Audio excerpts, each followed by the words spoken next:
గగన్ నేరుగా సునంద చంద్రని కలవటానికి వచ్చి ఉంటాడు. మేడం, నా వల్ల కావటం లేదు. నేను ఇక ఆకాష్లా నటించలేను మేడం. భూమి చాలా బాధపడుతోంది, ఏడుస్తోంది. భూమి బాధని నేను చూడలేకపోతున్నాను, భరించలేకపోతున్నాను. భూమికి నేను నిజం చెప్పేస్తాను మేడం, చెప్పేస్తాను.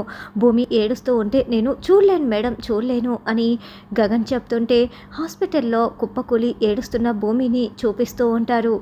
నేను నిజం చెప్పేస్తాను మేడం, ఇదే నా నిర్ణయం అంటూ గగన్ వెళ్తుంటే, గగన్ ఆగు, ఇదంతా నువ్వు ఎవరి కోసం చేస్తున్నావు?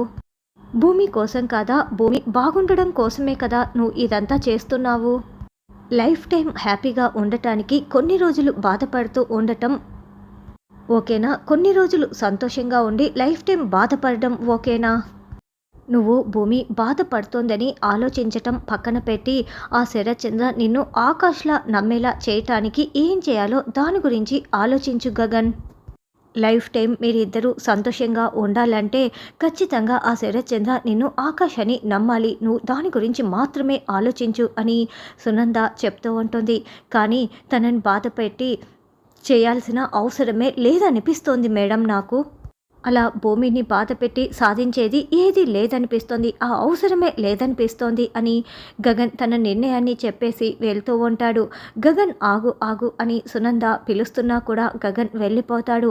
ఇక గగన్ కార్ డ్రైవింగ్ చేస్తూ చాలా బాధపడుతూ భూమిని తలుచుకొని గుండెలు పగిలేలా ఏడుస్తూ డ్రైవింగ్ చేస్తూ ఉంటే హాస్పిటల్లో భూమి ఇంకా ఏడుస్తూనే ఉంటుంది.